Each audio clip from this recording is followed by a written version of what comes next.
Selamat siang dan salam sejahtera untuk kita semua. Sebelum mulai saya mau pantun dulu. Air meriah pada tak dalam, air tenang seperti berlian. Izinkan saya ucapkan salam untuk para hadirin sekalian. Yang kedua ada lagi. Pakai motor tak gerak, mati hidup rusak busi. Hari ini kita bergerak sama Bu Is.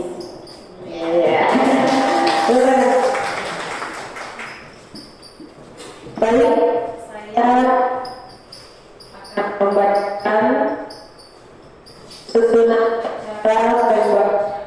acara penyampaian budaya positif dengan tema menyebarkan pemahaman budaya positif oleh Bu Gustina Yesi SPD di SMP Negeri 3 Tayan Hulu, CGP Angkatan 11 Kabupaten Sanggau.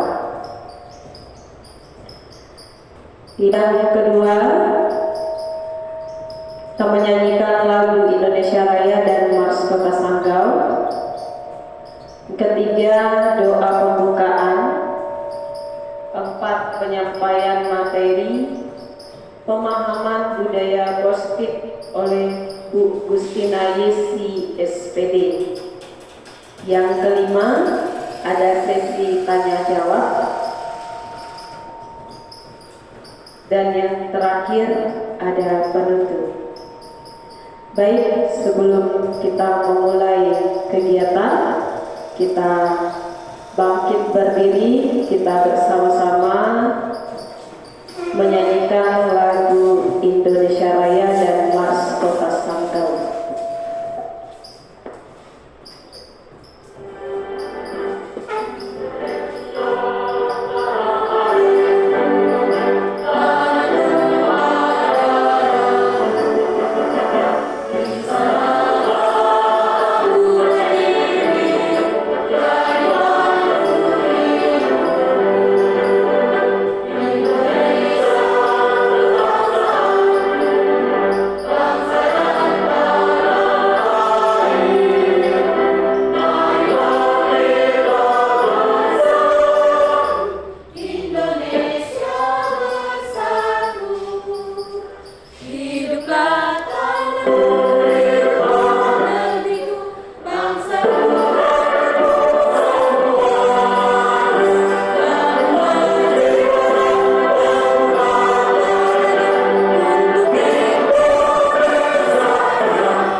Hadirin boleh duduk. Selanjutnya kita akan membuka kegiatan kita dengan doa yang akan dibawakan oleh Ibu Adriana Besa SPDK. Kepada Bu Adriana dipersilakan.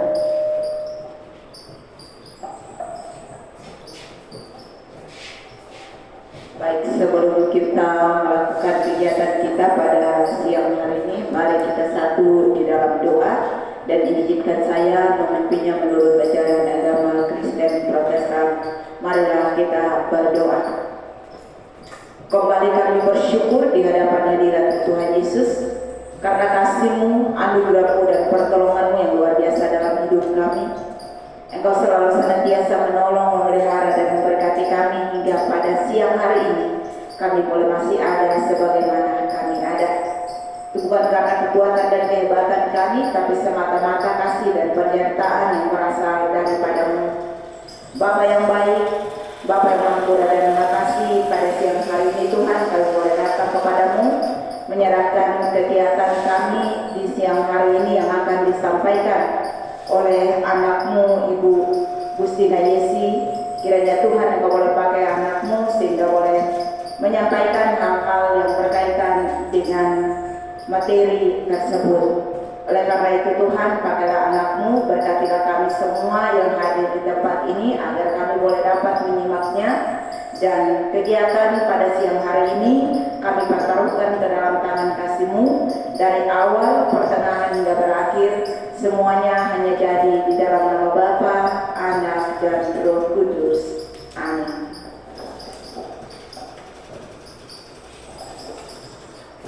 Baik, terima kasih kepada Bu Adriana Besa. Selanjutnya kita akan masuk ke acara inti, yaitu penyampaian materi pemahaman budaya positif.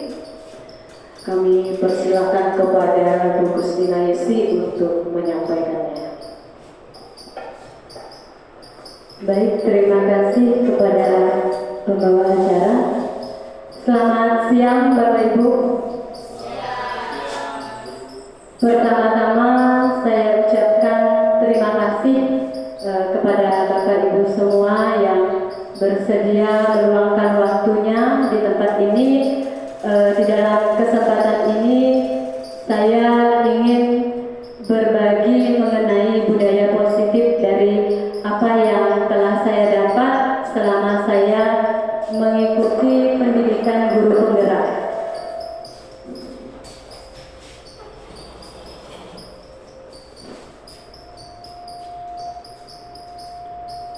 Di sini yang pertama, tadi saya telah menyampaikan apa yang saya sampaikan di sini, pemahaman kita mengenai budaya positif. Yang pertama, sebelum kita masuk ke materi, di sini kita mengetahui dulu apa arti dari budaya positif. Kata budaya ini merupakan bahasa yang berasal dari bahasa Sanskerta, yaitu budaya, yang merupakan bentuk jamak dari budi yang memiliki arti budi atau akal. Budaya merupakan pola atau cara hidup yang terus berkembang oleh sekelompok orang, diturunkan pada generasi berikutnya. Nah, itu arti budaya. Bagaimana Pak Duto? Oh, perkenalan diri lagi ya. Oke, mungkin sebelum kita masuk ke dalam materi, saya, kata teman-teman, saya harus memperkenalkan diri dulu katanya. Oke, nah sebelumnya saya Ibu Gustina Yesi di sini ya berasal dari SMP Negeri 3 Dayan Hulu.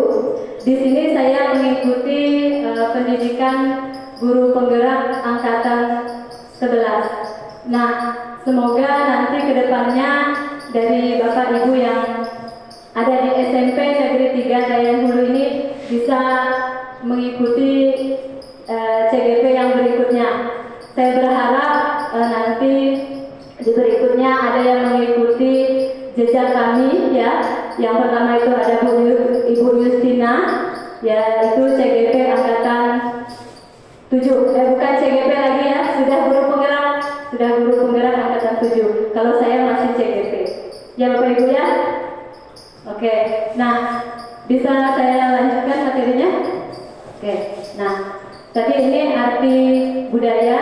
Nah, di sini yang ingin kita tekankan yaitu budaya positif di sekolah. Ya, budaya positif di sekolah yaitu nilai-nilai dan kebiasaan-kebiasaan di sekolah yang berpihak pada peserta didik agar mereka dapat berkembang menjadi pribadi yang kritis, penuh hormat dan bertanggung jawab.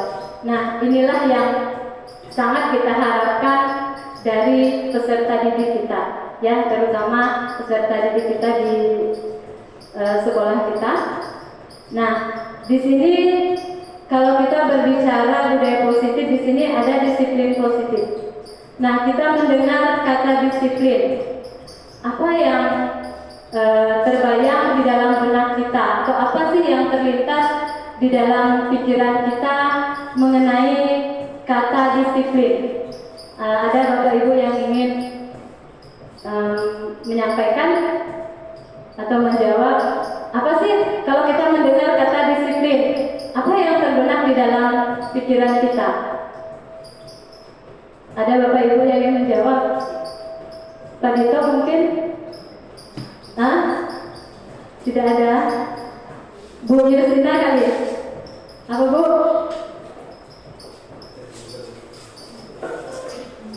Oke, terima kasih. Menurut saya itu disiplin satu kata, mentaati menurut saya. Itu saja Bu, terima kasih. Oke, terima kasih Bu Yusina. Ya, di situ katanya kata disiplin kita mentaati. Ya, mentaati segalanya ya Bu ya. Aturan yang telah dibuat, kesepakatan yang telah dibuat itu harus kita taati.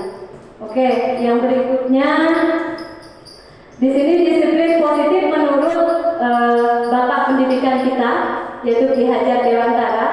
Dia menyatakan bahwa di mana ada kemerdekaan, disitulah harus ada disiplin yang kuat. Sungguh disiplin itu bersifat self-disiplin, yaitu kita sendiri yang mewajibkan kita dengan sekeras-kerasnya. Tetapi itu sama saja, sebab jikalau kita tidak cakap melakukan self-disiplin, wajiblah penguasa lain mendisiplinkan diri kita, dan peraturan demikian itulah harus ada di dalam suasana yang merdeka. Berarti kalau kita simpulkan di sini, menurut Bapak Ki Hajar Dewantara, itu harus kita sendirilah yang mendisiplinkan kita. Ya, tidak harus ada dorongan dari orang lain atau dorongan dari luar. Jadi kita sendirilah yang mendisiplinkan kita. Itu maksud dari Bapak Ki Hajar Dewantara. Oke, yang berikutnya di situ katanya Ki Hajar Dewantara menyatakan bahwa untuk mencapai kemerdekaan atau dalam konteks pendidikan kita saat ini, untuk menciptakan murid yang merdeka, syarat utamanya adalah harus disiplin yang kuat. Nah, disiplin yang dimaksud di sini adalah disiplin diri yang memiliki motivasi internal. Jika kita tidak memiliki motivasi internal, maka kita memerlukan pihak lain untuk mendisiplinkan kita karena berasal dari luar, bukan dari dalam diri kita sendiri. Nah, jadi dia sangat menekankan motivasi di dalam diri kita. Yang berikutnya,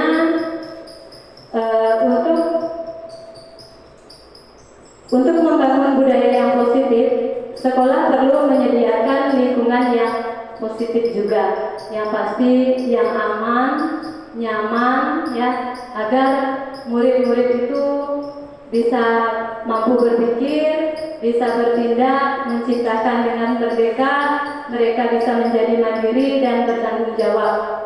Nah, di sini lazimnya disiplin itu dikaitkan dengan kontrol.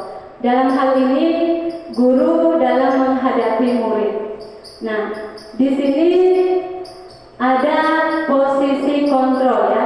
Ada 5 posisi kontrol yang harus kita miliki, kita sebagai seorang guru atau sebagai pendidik. Nah, di sini menurut Diana Gosen dalam bukunya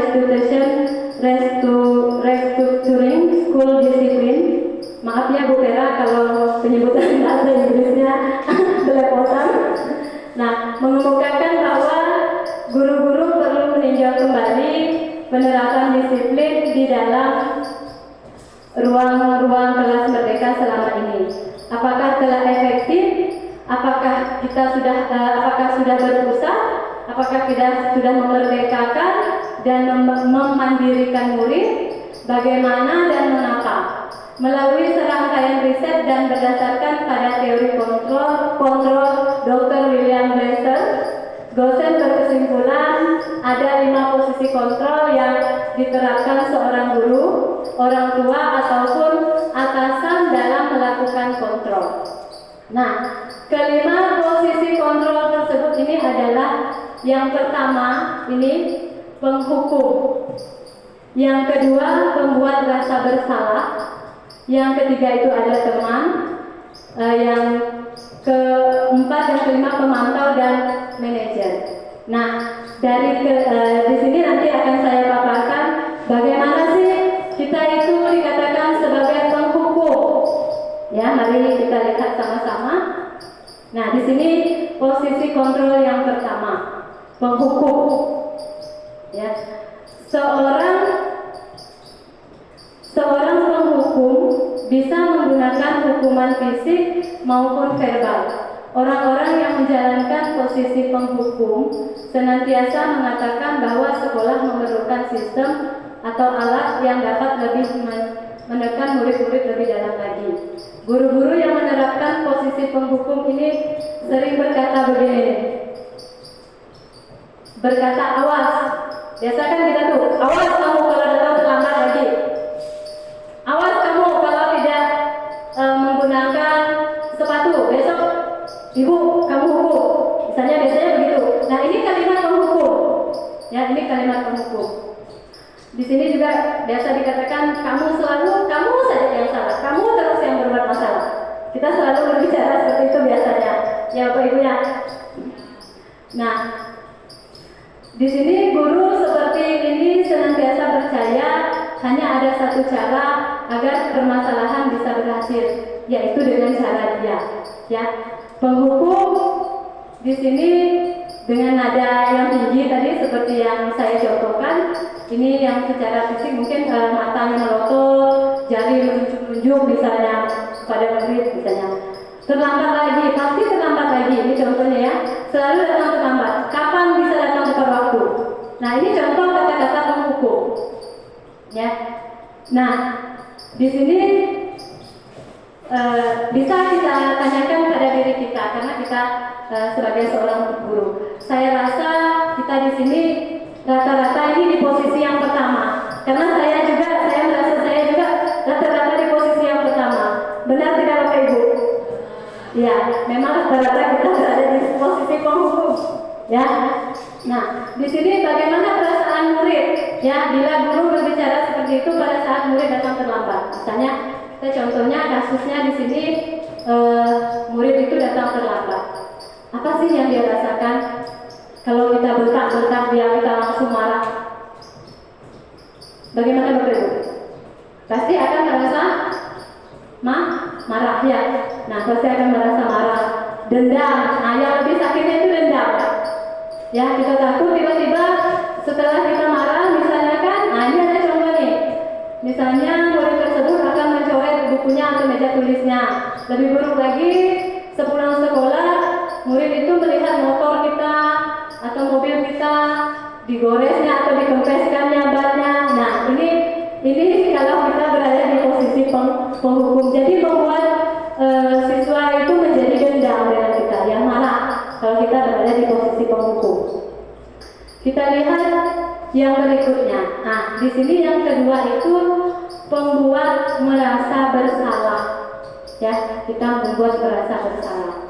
Pada posisi ini biasanya guru akan bersuara lebih lembut, ya ngomongnya agak lembut.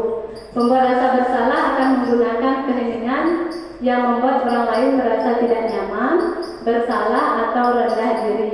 Nah, ini kata-kata yang biasa dikeluarkan kalau kita sedang berada di posisi yang kedua ini, pembuat merasa bersalah. Ibu sangat kecewa sekali dengan kamu. Ya, jadi agak lembut lah nada kita berbicara dengan anak. Beda dari kalau kita di posisi penghukum. Ya, berapa kali Bapak harus memberitahu kamu ya? Nah, begitu kita ngomongnya kan. Gimana coba kalau orang tua kamu tahu kamu berbuat begini? Nah, di posisi ini murid ini akan memiliki penilaian diri yang sangat buruk karena dia merasa bersalah tadi. Ya, jadi dia merasa gimana ya? Merasa tidak berharga, ya. Dia merasa telah mengecewakan orang-orang yang dia sayangi. Nah, ini kalau kita berada di posisi pembuat rasa bersalah ini. Ya, ini posisi kontrol yang kedua. Nah, di sini pembuat rasa bersalah, nada suara yang digunakan tadi ya halus, lembut. Nah, ini ada contoh ini. Contohnya, adik, kamu ini bagaimana ya? Kamu sudah berjanji dengan ibu tidak akan terlambat lagi. Kamu kenapa ya senang sekali mengecewakan ibu? Ibu benar-benar kecewa sekali. Nah, di sini perasaan murid ya tadi ya, dia merasa kecewa, merasa bersalah, merasa tidak berguna karena dia mengecewakan orang-orang yang dia sayangi. Nah, itu posisi kontrol yang kedua. Selanjutnya posisi kontrol yang ketiga. Kita sebagai teman, ya, kita sebagai teman di sini guru pada posisi ini tidak akan menyakiti murid, namun akan tetap berupaya mengontrol murid melalui persuasi. Posisi teman pada guru bisa negatif ataupun positif. Ya, memang ada dampaknya juga ya. Ada positif, pasti ada negatifnya. Nah, positif di sini berupa hubungan baik yang terjalin antara guru dan murid, ya, antara guru dan murid. Guru di posisi teman menggunakan hubungan baik dan humor untuk mempengaruhi seseorang. Nah, misalnya contohnya nih, contoh kata-katanya nih kalau kita menjadi posisi teman. Ayo bantulah demi bapak ya. Nah, bisa kita berbicara begitu sama anak kalau misalnya mereka berbuat apa misalnya ya. Nah, ayo ingat tidak bantuan bapak selama ini. Nah, itu bahasa kita kalau kita posisinya sebagai teman. Ya sudah, kali ini tidak apa-apa, nanti ibu bereskan. Nah, tadi ini kalau kita lihat hal negatifnya. Hal negatif dari posisi teman itu adalah bila suatu saat guru tersebut tidak membantu, maka murid akan kecewa dan berkata, saya pikir bapak atau ibu teman saya. Murid merasa dikecewakan dan tidak mau lagi berusaha. Hal lain yang mungkin timbul adalah murid hanya akan bertindak untuk guru tertentu dan tidak untuk guru lainnya. Murid akan tergantung pada guru tersebut. Nah, ini kalau kita lihat dampak negatif yang timbul ya kalau kita menggunakan posisi kontrol yang ketiga ya sebagai teman. Nah, ini contoh kata-katanya. Saya rasa ini tidak perlu saya jelaskan lagi karena tadi juga sudah ya. Selanjutnya kita lihat sebagai pemantau ya. Memantau berarti mengawasi ya. Pada saat kita mengawasi, kita bertanggung jawab atas perilaku orang-orang yang kita awasi ya. Posisi pemantau berdasarkan pada peraturan-peraturan dan konsekuensi dengan menggunakan sanksi atau konsekuensi.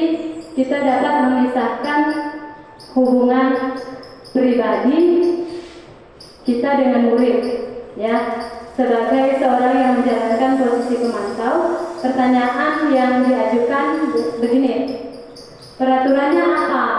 Ya, itu kalau kita sebagai pemantau. Misalnya murid kita berbuat salah, misalnya dia datang terlambat, apa sih peraturannya, ya kan? Terus yang kedua, apa yang telah kamu lakukan? Benar atau salah yang kamu lakukan itu? Ya.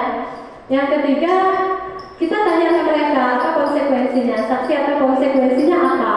ya. Nah, seorang pemantau sangat mengandalkan perhitungan, catatan data yang dapat digunakan sebagai bukti atas perilaku seseorang. Nah, posisi ini akan menggunakan stiker, slip catatan, daftar cek, ya. Nah, posisi pemantau sendiri berawal dari teori stimulus respon yang menunjukkan tanggung jawab guru dalam mengontrol murid.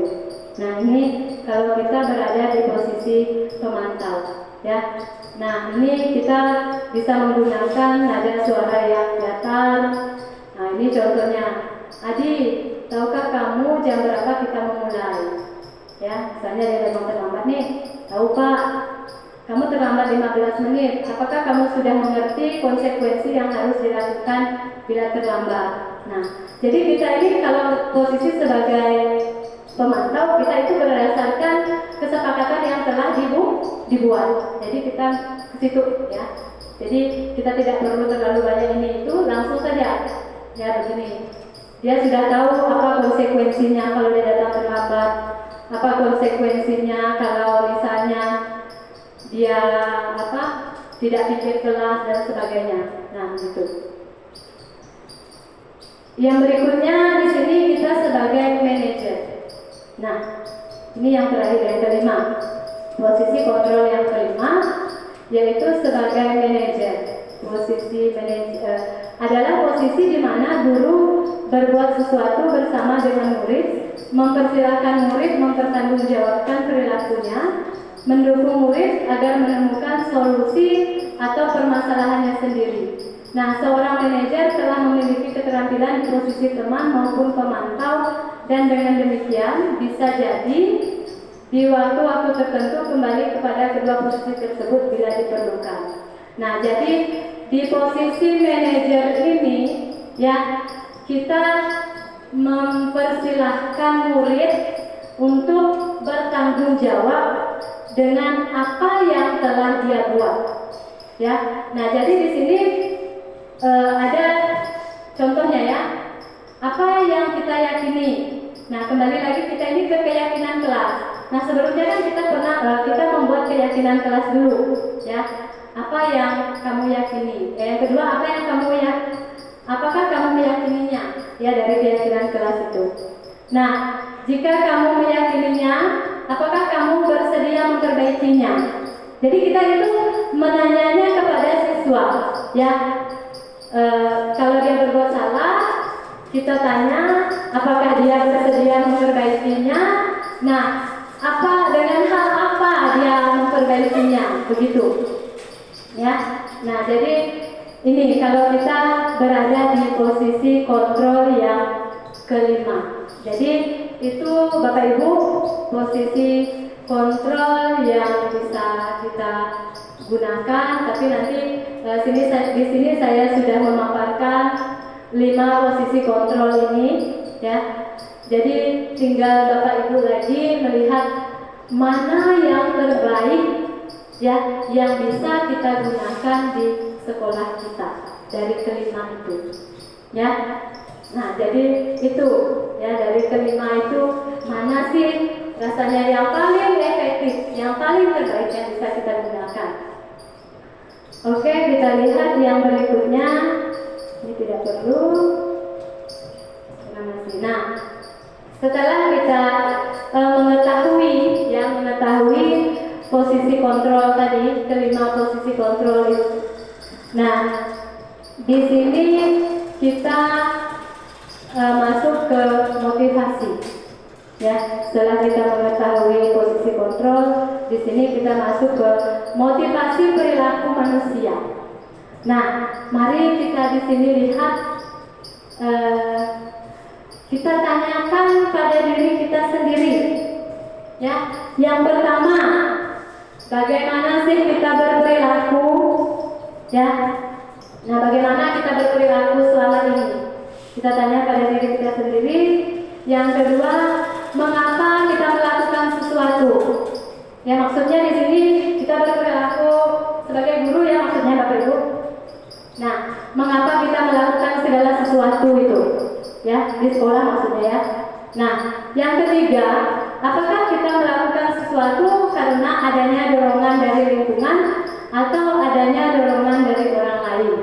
Terkadang kita melakukan sesuatu karena kita menghindari rasa sakit atau ketidaknyamanan. Terkadang kita juga melakukan sesuatu untuk mendapatkan apa yang kita mau. Ya, nah jadi itu. Terus bagaimana menurut Anda? Ya, menurut kita bagaimana? Pernahkah di sini ya kita tanya saja pada diri kita sendiri. Tidak perlu kita tanya, oh kamu pernah gini kah? Tidak ya. Nah, pernahkah Anda melakukan sesuatu untuk mendapat senyum dari orang lain, untuk mendapat hadiah, atau untuk mendapatkan uang? Ya. Nah, ini kita tanyakan pada diri kita. Nah, apalagi kira-kira alasan orang melakukan sesuatu. Nah, ini yang perlu kita refleksi di dalam diri kita. Ya, ke-6 pertanyaan ini. Apa sih yang sudah kita lakukan selama ini? Bagaimana sih kita bekerja? Ya, apakah kita bekerja itu hanya karena ada kepala sekolah, atau karena kita ingin mendapatkan pujian dari kawan-kawan atau apa dan sebagainya, begitu ya. Nah, jadi ini yang kita perlu renungkan di dalam diri kita. Oke, yang berikutnya, nah, di sini menurut Diane Gosen dalam bukunya Restructuring School Discipline menyatakan ada 3 motivasi perilaku manusia. Nah, tadi di sini ada 3 motivasi perilaku manusia. Yang pertama, untuk menghindari ketidaknyamanan atau hukuman. Ya. Nah, di sini untuk menghindari ketidaknyamanan atau hukuman. Nah, di sini katanya ini adalah tingkat terendah dari motivasi perilaku manusia. Ini motivasi yang pertama, ini tingkat terendah ya dari motivasi yang dilakukan manusia. Ini kita hanya bekerja itu menghindari ketidaknyamanan atau menghindari hukuman, misalnya takut saya tidak masuk, nanti saya kena SP atau apa dan sebagainya. Ya, ini posisi paling terendah. Nah, yang kedua kita lihat untuk mendapatkan imbalan atau penghargaan dari orang lain. Nah, ini posisi ini satu tingkat di atas motivasi yang pertama, agak naik sedikit levelnya. Ya, dari yang pertama tadi itu. Nah, agak naik sedikit levelnya untuk mendapatkan imbalan atau penghargaan dari orang lain. Nah, kita lihat yang ketiga. Di situ untuk menjadi orang yang mereka inginkan dan menghargai diri sendiri dengan nilai-nilai yang mereka percaya. Orang dengan motivasi ini akan bertanya, akan menjadi orang yang seperti apa bila saya melakukannya. Mereka melakukan sesuatu karena nilai-nilai yang mereka yakini dan hargai, dan mereka melakukannya karena mereka ingin menjadi orang yang melakukan nilai-nilai yang mereka yakini tersebut. Ini adalah motivasi yang akan membuat seseorang memiliki disiplin positif, ya, karena motivasi berperilakunya bersifat internal, ya, bukan eksternal, bukan dari luar. Jadi dari dalam diri sendiri, dan dari dalam diri kita sendiri. Jadi dari ketiga ini motivasi yang paling atau yang harus ada di dalam diri kita itu yang ketiga, ya Bapak Ibu ya. Oke. Selanjutnya, setelah kita berbicara mengenai motivasi, di sini tentu kita sebagai manusia mempunyai kebutuhan, ya, kebutuhan dasar. Nah, kebutuhan dasar di sini kita lihat, mungkin tidak perlu saya jelaskan apa sih kebutuhan dasar itu. Kita langsung saja, apa-apa saja sih kebutuhan dasar yang dimiliki oleh manusia. Nah, di sini kita lihat. Nih, yang pertama, kebutuhan dasar manusia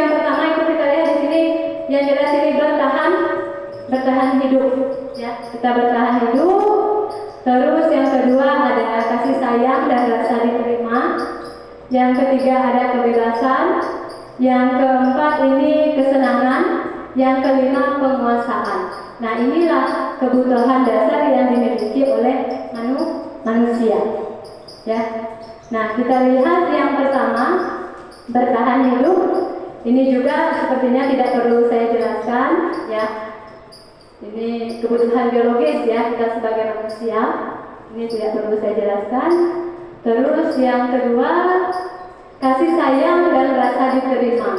Nah, ini kasih sayang dan rasa diterima, kebutuhan untuk disayangi dan diterima meliputi kebutuhan akan hubungan dan koneksi sosial, kebutuhan untuk memberi dan menerima kasih sayang, dan kebutuhan untuk merasa menjadi bagian dari suatu kelompok. Nah, ini saya garis bawahi. Kalau kita sudah merasa menjadi bagian dalam suatu kelompok, ini semuanya pasti akan berjalan dengan baik. Ya, nah ini kita sebagai manusia ya. Tidak ada kita mau sana sini mencari lawan ya, mencari musuh. Nah, kita pasti ingin rasa kasih sayang, kita ingin diterima dimanapun kita berada. Terus yang berikutnya penguasaan. Nah, kebutuhan ini berhubungan dengan kekuatan untuk mencapai sesuatu. Ya, kita untuk mencapai sesuatu, menjadi kompeten, menjadi terampil, diakui saat prestasi dan keterampilan kita didengarkan, dan memiliki rasa harga diri. Nah, jadi ini penguasaan ya. Kita bisa membuat pencapaian dan kita diakui, dihormati. Nah, ini. Selanjutnya kebebasan. Nah, ini jelas. Pasti kita ingin suatu kebebasan, suatu kemandirian, ya. Kita bergerak bisa bebas. Kita menentukan pilihan kita bebas. Nah, ini perlu. Ini sangat ya untuk kita sebagai manusia. Selanjutnya kesenangan.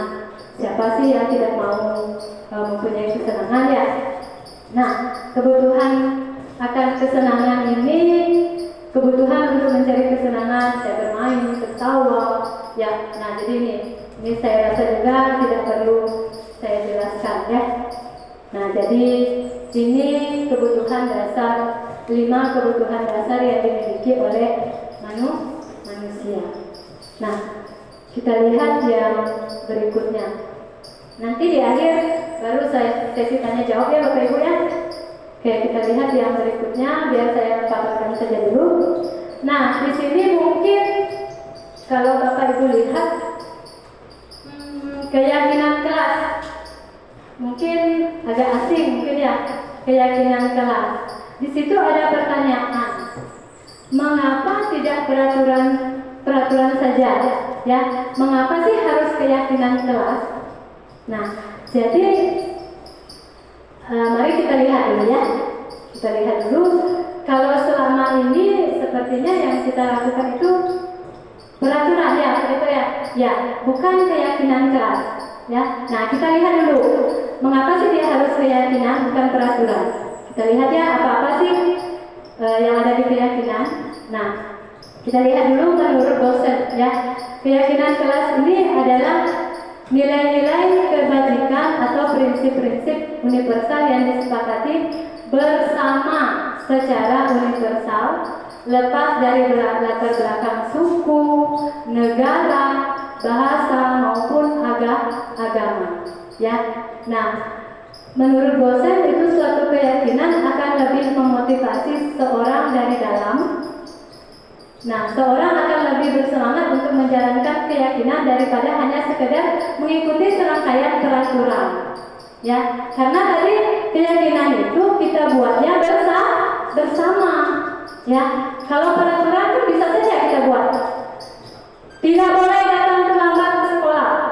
Nah, itu peraturan ya. Nah, selanjutnya kita lihat. Nah, ini dia yang masuk dalam keyakinan. Keyakinan kelas bersifat abstrak daripada peraturan yang lebih rinci dan konkret. Yang kedua, keyakinan kelas ini berupa pertanyaan-pertanyaan yang universal. Yang ketiga, pernyataan keyakinan kelas senantiasa dibuat dalam bentuk positif. Keyakinan kelas hendaknya tidak terlalu banyak sehingga mudah diingat dan dipahami. Nah, di sini semua warga kelas sebaiknya ikut berkontribusi dalam membuat kegiatan kelas lewat curah pendapat. Yang terakhir, bersedia meninjau kembali keyakinan kelas dari waktu ke waktu. Nah, ini kalau kita berbicara keyakinan kelas, bukan hanya para wali kelas saja ya yang bisa membuat keyakinan kelas ini. Keyakinan kelas untuk mapel juga bisa. Nah, caranya begini, kita tanya dulu sama anak-anak, ya, kira-kira keyakinan apa yang akan kita buat? Ya, boleh, itu nanti diterapkan, boleh keyakinan kelasnya. Mereka disuruh semuanya kita suruh menulis apa kira-kira keyakinan kelas yang perlu kita buat untuk kelas kita. Ya, nanti setelah itu baru kita kumpulkan. Setelah itu bisa kita tempel di depan. Nah, setelah jadi mungkin yang sama tidak perlu kita masukkan semuanya. Nah, biasa kan ada tuh yang buat keyakinan kelas, misalnya kata-katanya sama, tidak perlu kita masukkan semua, nanti kita rangkum menjadi satu.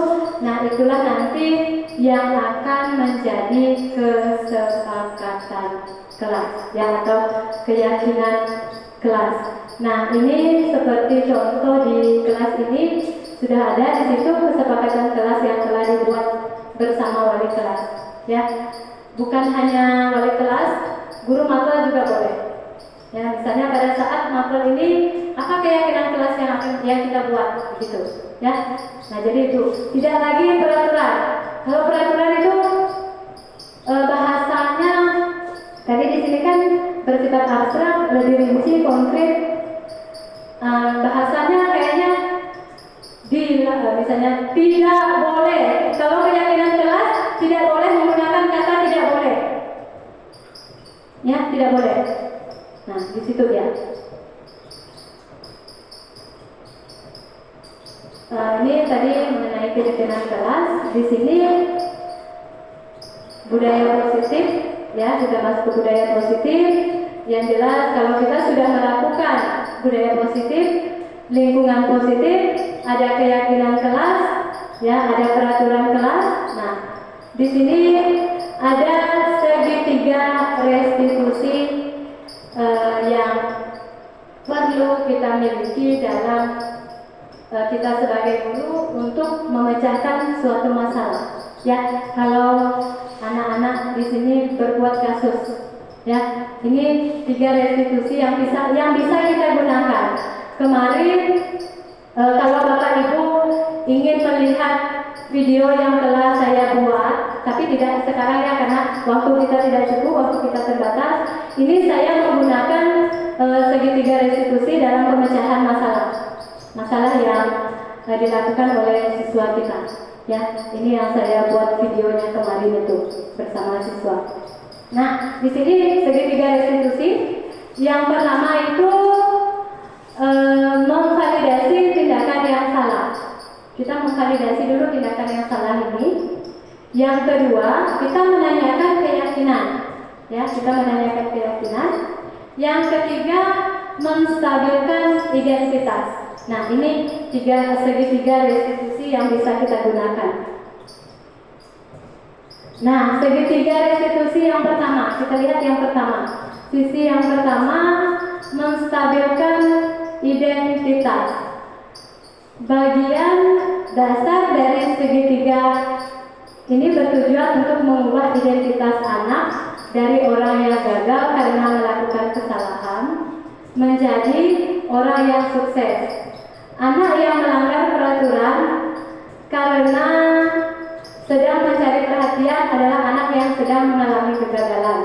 Dia mencoba untuk memenuhi kebutuhan dasarnya, namun ada benturan. Nah, di sini saya langsung saja.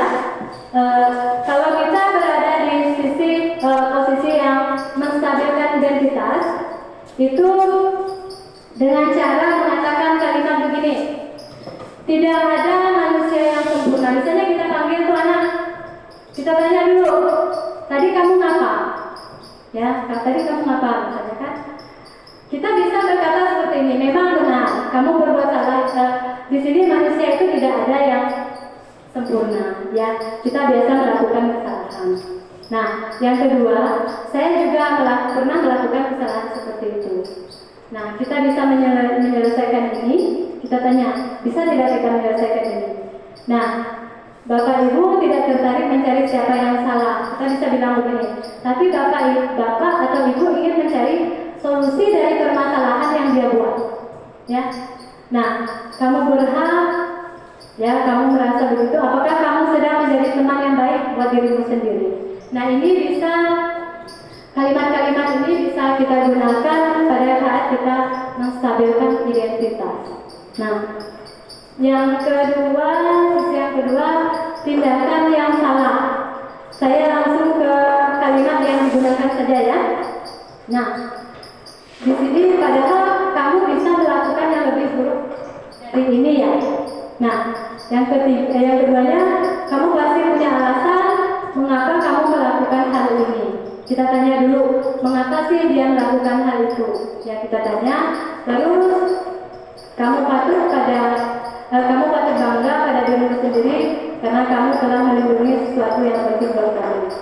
Kamu boleh mempertahankan sikap itu, tapi kamu harus menambahkan sikap yang baru. Ini kalau kita berada di memvalidasi tindakan yang salah. Kita lihat yang ketiga, nah, menanyakan keyakinan. Nah, di sini kalau menanyakan keyakinan, kita itu telah sukses mencapai langkah yang pertama dan langkah yang kedua. Ya, setelah kita tadi 1, 2-nya sudah kita lakukan. Nah, sampai kita yang ketiga. Setelah kita tahu apa permasalahannya, mengapa dia melakukannya. Nah, ini yang ketiga. Apa yang kita percaya sebagai kelas atau keluarga. Nah, di sini kita tanya, kamu itu melanggar kesepakatan atau tidak? Itu kita tanya. Apa nilai-nilaimu ya yang telah disepakati? Dia masuk kesepakatan kelas yang mana? Kita tanya sama anak itu. Dia tahu nanti. Nah, apa bayangan kita tentang kelas yang ideal? Kamu mau jadi orang yang seperti apa? Nah, jadi semuanya ini kita tanyakan sama anak, ya, biar mereka yang memecahkan suatu permasalahan yang mereka buat, tapi tetap dipandu oleh gurunya. Tidak bisa, kalau dilepas tidak bisa. Nah, jadi ini segitiga restitusi yang bisa kita gunakan, yang bisa kita terapkan di dalam sekolah, ya. Nah, sekian pemaparan budaya positif dari saya. Semoga ini bisa bermanfaat bagi Bapak Ibu semua. Selanjutnya saya kembalikan kepada pembawa acara.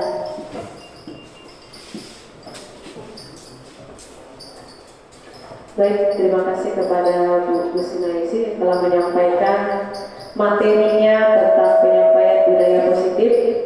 Tadi ada beberapa kontrol tentang bagaimana budaya positif bagi anak-anak serta kesepakatan.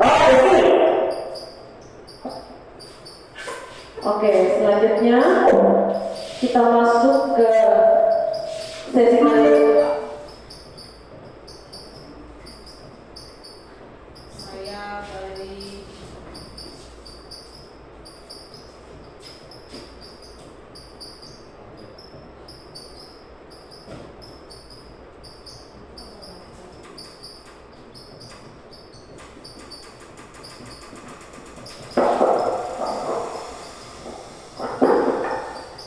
Saya beri waktu kepada hadirin bertanya. Silakan sampai mau bertanya tentang pemaparan materi dari Bu Gusinaisi tadi. Oke, ada Pak Dito. Oke, berdiri dulu Pak.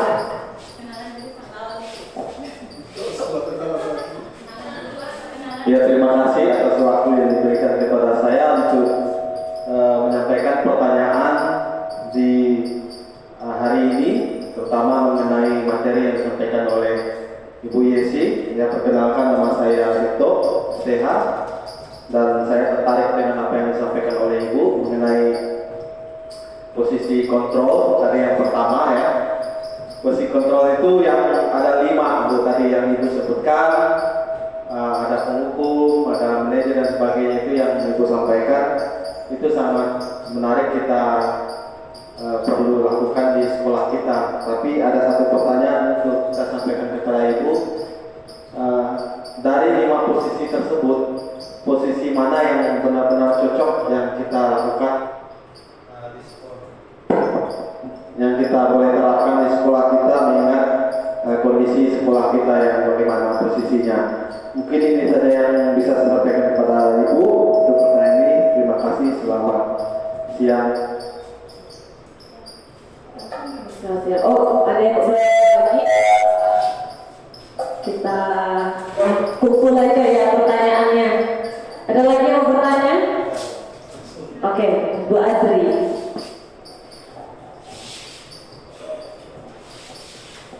Baik, terima kasih. Perkenalkan, nama saya Adriana Desa SPDK. Jadi dari pemaparan yang disampaikan oleh Ibu Mustina Yesi, di sini saya mau bertanya, ada dari 5 kebutuhan dasar yang telah disampaikan, menurut Ibu kebutuhan atau hal yang beberapa yang ingin diterapkan di sekolah kita, yaitu SMP Negeri 3 Kayan Bulu. Demikian pertanyaan saya, terima kasih. Oke, mau jawab atau ada lagi yang mau? Oke, banyak juga yang mau bertanya ini. Oke, terima kasih atas waktu yang telah diberikan. Perkenalkan, nama saya Pasca dari Jatiwati. Di sini saya mau bertanya, menurut Ibu Yesi, bagaimana cara membangun budaya positif di sekolah kita, terutama di SMP Negeri 3 Tenggulu? Sekian dan terima kasih. Oh, padat jelas. Ada lagi yang mau tanya? Ayo. Tadi udah ada 3 pertanyaan. Ada lagi? Cukup, kita akan dengarkan penjelasan dari Ibu Yesi. Oke, baik, terima kasih teman-teman semua. Di sini saya akan menjawab pertanyaan dari yang pertama, itu pertanyaan dari Pak Dito ya. Nah, di sini tadi pertanyaannya, dari kelima posisi kontrol yang dijelaskan tadi, kira-kira mana posisi kontrol yang paling tepat kita terapkan di sekolah kita?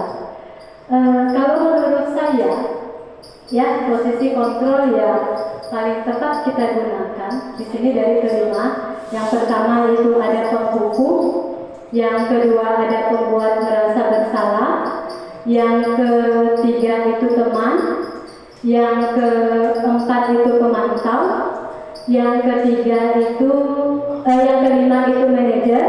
Nah, di sini menurut saya yang paling tepat ini kita berada di posisi manajer. Kenapa?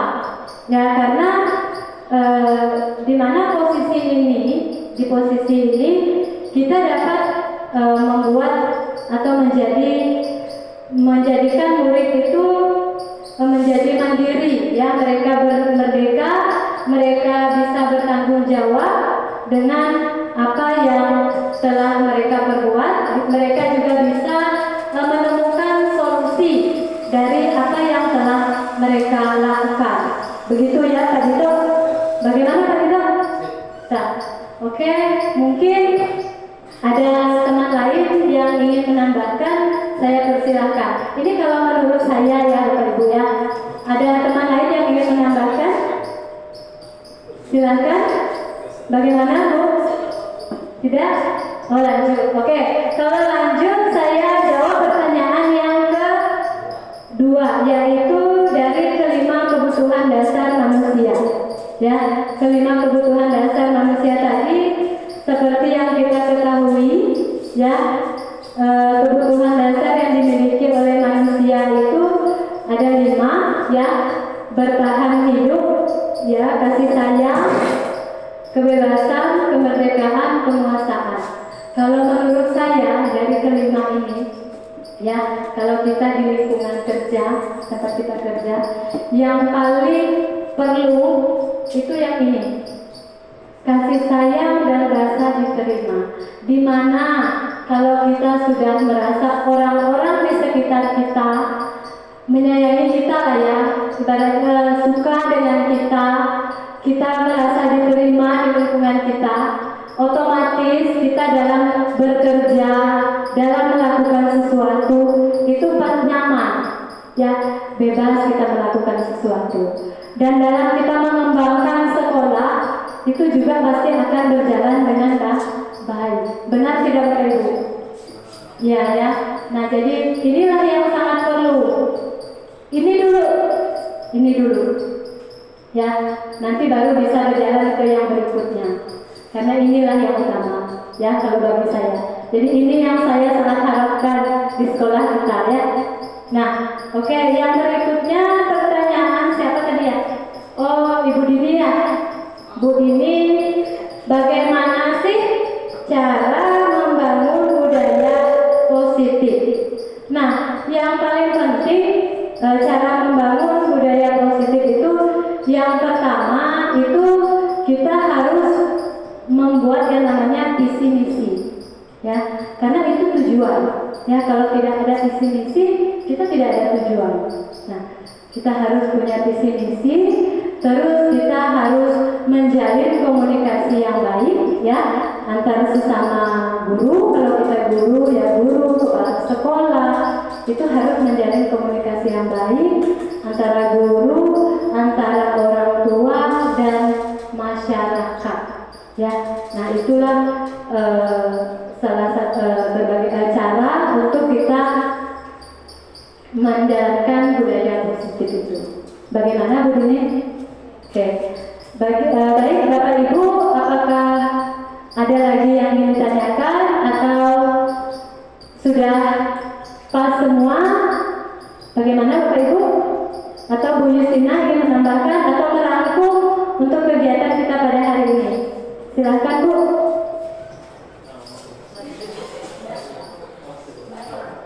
Terima kasih, perkenalkan nama saya Yustina. Di sini saya mengampu bidang studi bimbingan dan konseling. Saya sangat tertarik dengan pemaparan yang disampaikan oleh Bu Gustina Yesit tadi tentang disiplin positif, karena di dalam kebekaan atau bimbingan dan konseling itulah titik tolak untuk mengajarkan atau membimbing serta mengkonseling anak, karena di situ semuanya aturan-aturan yang ada di BK itu sudah diterapkan di sini, seperti yang Bu Yesi sampaikan dari penerapan disiplin. Hanya di sini lebih mengarahkan kepada bagaimana cara guru bisa berkolaborasi dengan para guru, berkolaborasi dengan siswa, berkolaborasi dengan masyarakat sekolah, terutamanya khusus yang ada di sekolah ini, agar budaya positif itu terjadi pada diri sendiri, baik itu pada guru, kepada siswa, kepada siapapun yang ada di lingkungan sekolah. Di sini saya hanya memberikan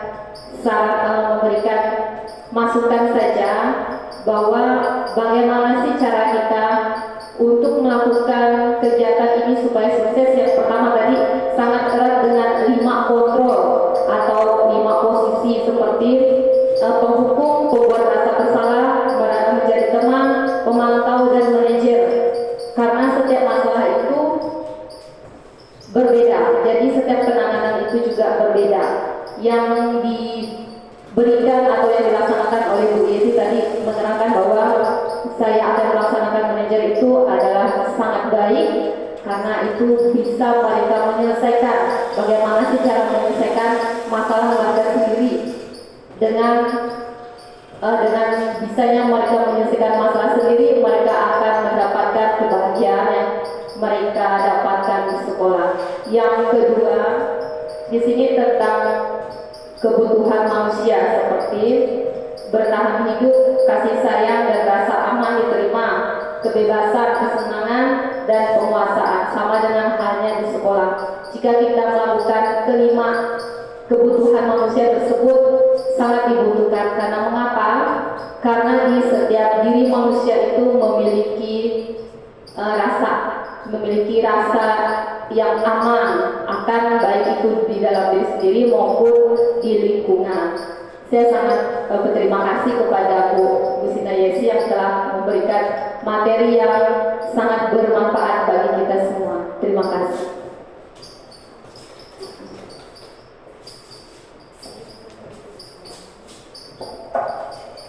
Oke, baik, terima kasih Bu Justina atas masukan dan sarannya.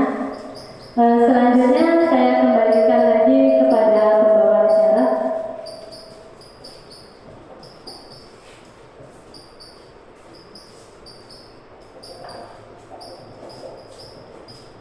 Baik, terima kasih kepada hadirin yang sudah mengikuti dari awal pertengahan hingga akhirnya dari pemaparan pemahaman budaya positif dan menyebarkan pemahaman budaya positif di SMP Negeri 3 Tayan Hulu.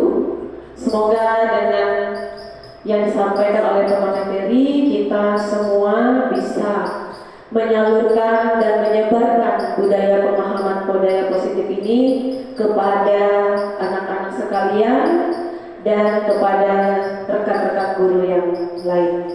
Akhir kata, saya Yosinta Bonata mengucapkan terima kasih kepada semuanya. Sebelum saya tutup, saya ada pantun lagi, ya, biar tidak ngantuk, kita tidak ada siang ini. Ke Tanah Abang membeli beci,